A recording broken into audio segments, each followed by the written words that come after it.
will be making the presentation. Okay. Now I'm showing us we'll maybe have the Yes. top. We're gonna- Want to get started, or you want to give it a few more minutes? We want to go ahead and get started.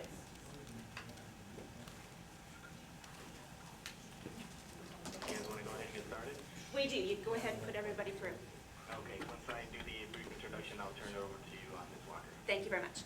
You're welcome.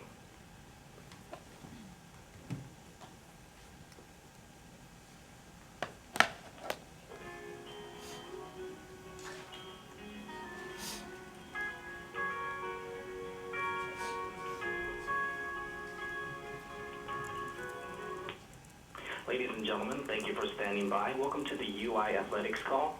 At this time, all participants are in a listen-only mode. Later, we will conduct a question and answer session. Instructions will be given at that time. Should you require assistance during the call, please press star then 0. As a reminder, this conference is being recorded. I would now like to turn the conference over to our host, Ms. Jody Walker, Director of Communications with the University of Idaho. Please go ahead. Thank you. Welcome to the University of Idaho, and thank you for participating in our press conference regarding Vandal Football Conference affiliation. Today's announcement will be given by President Chuck Staben. After the announcement, questions will be taken. We'll take questions from the reporters here in the room in Moscow first. We ask you to be addressed, then come forward to the microphone to ask your question. After that, we'll transition to the phone for questions. We have about 20 minutes for this press conference. This time, I'll turn it over to President Chuck Staben. Well, thank you, and thanks everyone for joining us. With me are UI Athletic Director Dr. Rob Spear and Head Football Coach Paul Petrino. I announced today that the University of Idaho Vandal football team will accept an invitation to join the Big Sky Conference, pending State Board of Education approval, starting in fall 2018. While I understand the magnitude of this decision and the strong opinions that surround it, I am confident that the Big Sky Conference is the best possible choice for our football program and for our student athletes. Moving football to the Big Sky is also the right choice for our students, for academic excellence, and for the long-term success and stature of the University of Idaho. We are, first and foremost, the state's leading residential and research university. The University of Idaho's prestige and relevance will be complemented by our football program, not defined by it. We will be defined by the institution-wide success of our individual and societal impacts, measured by our entire student body experience, our academic and research impact, and our statewide engagement. While the passion and dedication of our student athletes has been consistently strong, UI has always been one of the lowest resource FBS football teams and therefore has struggled to achieve a winning record during our time in the FBS. To become successful enough to affiliate with any FBS conference would entail unjustifiable, unsustainable expenditures. Competing as an independent with an extremely uncertain conference affiliation would be irresponsible, particularly when we have the alternative of joining one of the most prominent and stable FCS conferences. The Big Sky allows us to renew traditional rivalries and offers our athletes the opportunity to excel at the appropriate level of competition, just as they do in our other Big Sky sports programs. Conference stability is important to the future of Vandal athletics. We can't provide stability by hoping another conference will ask us to join them, or that an FBS conference might be realigned in the future to better fit U of I. U of I has a long history of success on and off the field as part of the Big Sky Conference. Playing geographically close and similar schools allows for exciting, successful football, much like we have seen in our other athletic programs. Finally, we have spent a significant amount of time considering our football conference options. In fact, the right football conference affiliation for UI was something I was asked about during my interview process over 2 years ago. Since the Sun Belt announced in March that it would move forward with a 10-team league, we have engaged in dialogue with stakeholders statewide, listened to opinions on all sides of the question, and analyzed the input. Joining the stability of the Big Sky Conference will provide our student athletes with the best experience and the best path to success. Providing the best possible experience for all U of I students across all aspects of university life is our responsibility and our privilege. Moving to the Big Sky is the right decision for the University of Idaho and for our football program. I am encouraged by the enthusiasm and dedication in our football program, and I am confident that we are ready to move forward, and we would be happy to stand for questions. Thank you. ask you to come forward to the mic to ask your question. Identify yourself. My bad. Oh. My bad, I'm taking a video.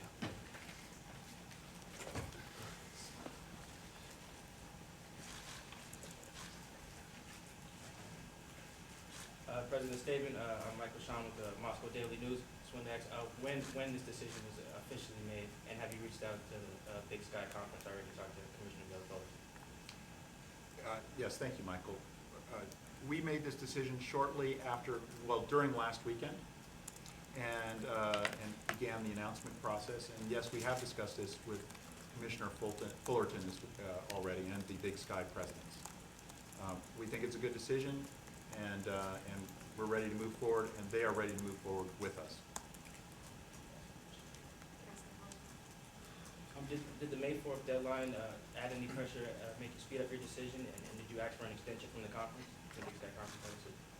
Michael Sean, no, we did not ask for an extension of that May 4th deadline.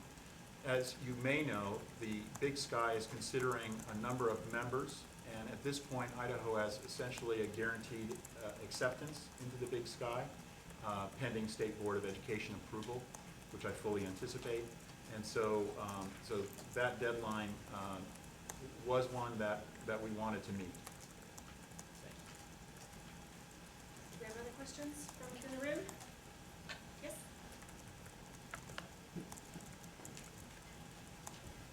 John Blanchett from the Spokesman Review. President Staben, obviously you said this was there were a lot of opinions on both sides of this.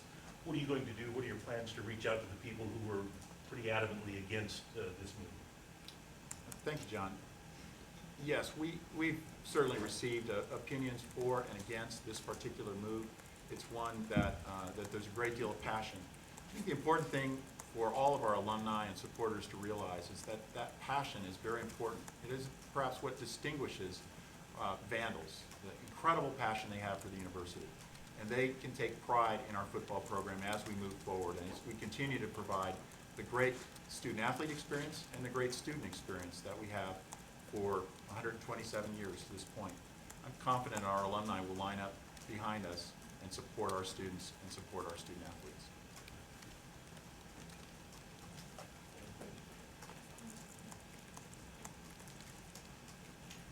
This question is for Dr. Spear.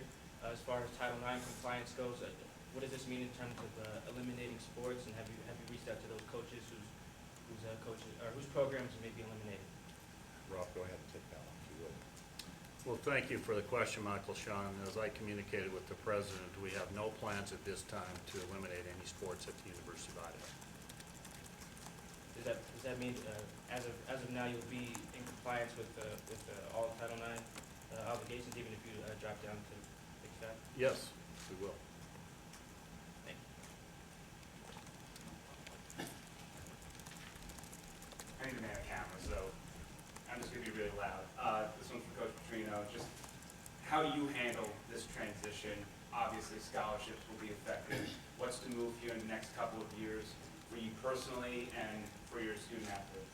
I think, first of all, my number one job as the head coach is to graduate student athletes. So that's where everything starts. We've done a great job since I got here of improving our APR from an 838 to a 957. Our first year here, we graduated 75% of our student athletes. Our second year, we got it up to 83, and this last season, we graduated every single student except for one. Next year, by December, we have 24 seniors next year. They'll all be graduated with the exception of 3, and they'll all graduate in May. So that's where it starts out. The second thing is to bring in 18-year-old young adults and watch them grow and help them become successful 22-year-old adults, you know, and move forward and become successful men. And then the last thing is to develop them as better football players. So my job really doesn't change. That's what my job is. I'm going to go 100 miles an hour to do all those things. And so we're going to make sure we bring them in, we graduate them, we help them grow and become better men, and then we put the best football team we can. And I'm very excited for our team next year. I think we're going to have a great team, and I'm just going to move forward and keep doing my job as hard as I can. So are you not worried too much about 2018 right now with the scholarship? No, you're worried, and that's why it's good to have a 2-year plan to get there. But by having the 2 years to get there, we will make sure that we're where we need to be scholarship-wise, so that first year we can go into the, into the playoffs and be successful there.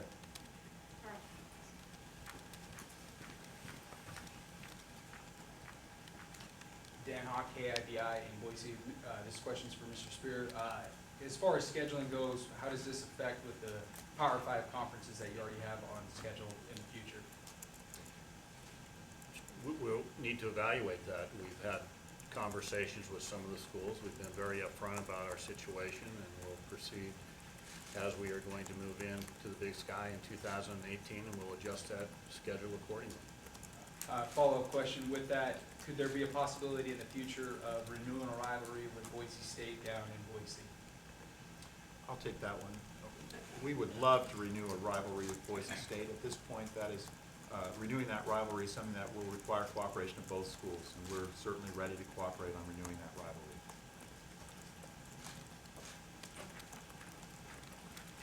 All right, we'll transition over and take some questions from the phone. Ladies and gentlemen over the phone, if you wish to ask a question, please press star then 1. You will hear a tone indicating you've been placed into queue, and you may also remove yourself from the queue at any time by pressing the pound key.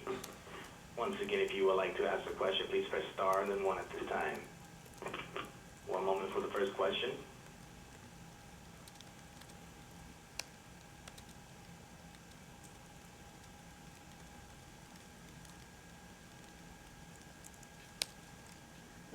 Our first question is from the line of Dave Southern with the Idaho Statesman. Please go ahead.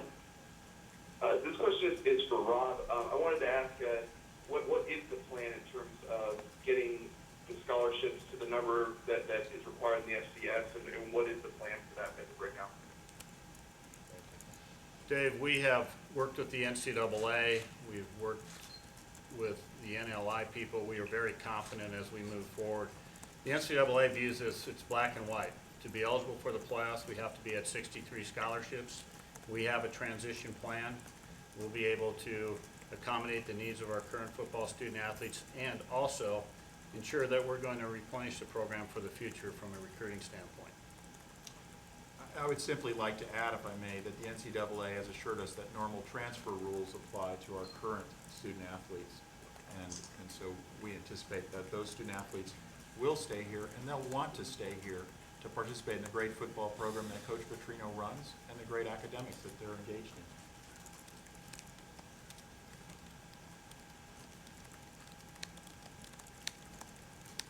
As a reminder, ladies and gentlemen, if you would like to ask a question, please press star then 1. We have a follow-up question from Dave. Please go ahead. I want to follow up with Mr. Spear real quick about, is there a plan to get down to that number by a certain year, in time for 2018, or will it take us a little bit beyond that? Well, I think it's why we're transitioning over 2 years. Dave, we will be at 63 scholarships in 2018.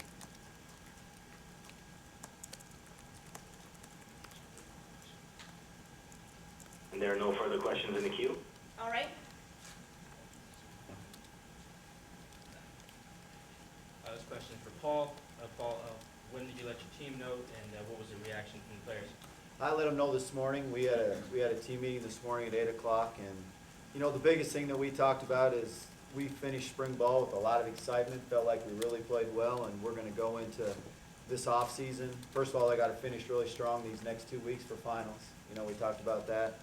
We talked about we're going to have a great summer and really focus on having a great season next year. And that's, we'd had a team meeting prior to this, just talking about the momentum that we have and how we're moving forward and how we're really excited to have a great season next year.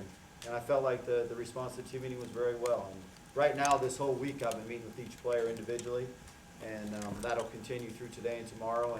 And I told the freshmen and sophomores, because really the junior and seniors, nothing changes for them, but a lot of the freshmen and sophomores that if they need to talk more one-on-one, that they're going to come and meet with me more throughout the week and on the weekend.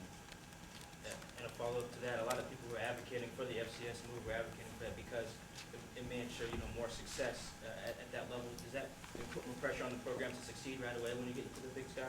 I don't look that far ahead, to be honest with you. I'm looking for next season. And next season, I'm looking for us to be successful next year, and that's what we're really excited about right now.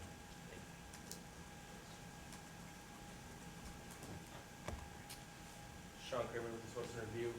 This one's for Dr. Spear. I want to kind of go back to the boosters, especially those ones who advocated for FBS. Staben, has an optimistic view of it in the future, but in the short term, is it going to be difficult to keep those guys on board? The rules of the game changed, Sean, when we got into FBS. When you have autonomy, you have full cost of attendance, you have all these different things that are happening. You had rules change to allow conferences to participate in conference championship games with just 10 members. So the game that we signed up for has changed over time. And as you've heard the president talk about, it is really impossible for us to afford to stay at that level and be competitive. And I'm about the student athlete, the student part first.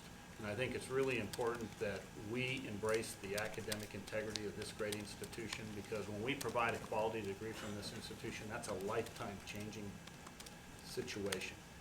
And I hope that our supporters understand the core mission of this institution is to provide a great education. We've got some work to do.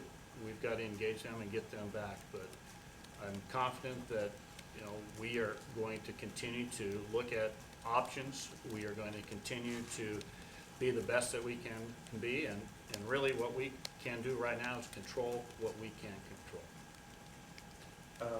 I know one thing that you and President Staben are trying to really get done here is a basketball arena, an event center. Do you think this will have any impact on that? I'll take that one. Yes, the arena is our top fundraising priority at this point. We think it's critical to the improvements in our basketball program that we want to see. I think it's a great example of how we want to invest, and we hope that others will join us in investing in the future of Vandal athletics. A recent development that I think is extraordinary was that our students levied upon themselves a facilities fee to support that basketball arena. Clear, our students want a great residential experience, one that offers great Vandal athletics and excitement on campus, and this move to FCS is related, is really part of that. And we need to do that. I am quite confident we will be able to do that, to build a basketball arena. Looks like we have time for one more question. Do we have someone who hasn't asked for yet? Theo Lawson with the Lewiston Tribune. This is for Chuck Staben. From what I understand, you guys hired an outside consulting firm to weigh your options. What did the results from that study show, and did you guys make your decision based on those results? Yes, Sean, we did hire an outside consultant, and we received a consultant report. Those results were consistent with most of the information that we had received ourselves in the past, and therefore we used that report. We used input from boosters. Frankly, I've met with other college presidents, with commissioners, with the NCAA. This has been a long process, and that report was only one small part of that process, but the information we received from the report was consistent with the decision that we've made and with the bulk of the input that I received. And one more for Paul. You accepted a job here when the school was an FBS school. Are you prepared to make the transition in 2 years when Idaho drops down to the FCS? Yes, I am. Looking forward to it. Take one more. Yeah, I'd like to ask Mr. Staben, a lot of college football people on the outside would think that this, the first time that this has ever happened, would think that this is not a good thing. But seeing your position, how would you be able to, what would you say to those people that this is a good thing?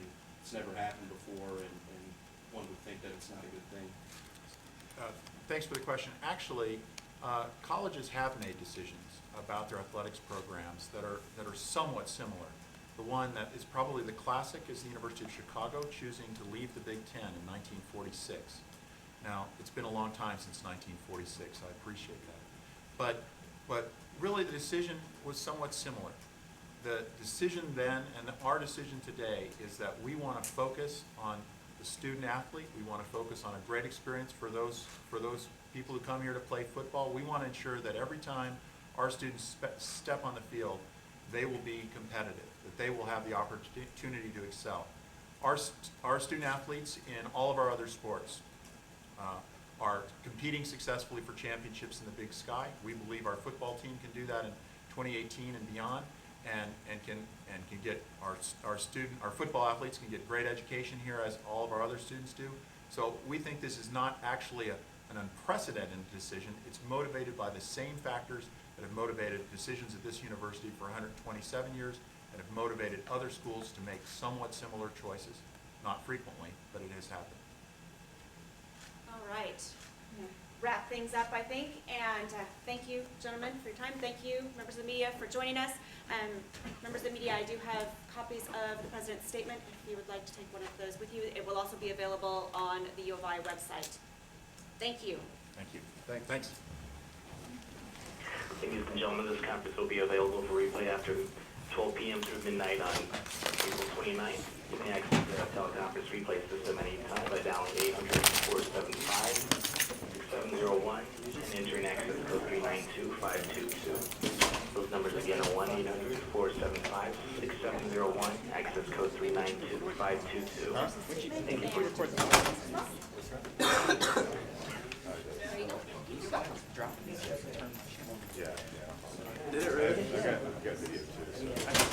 Yeah, no, I got this.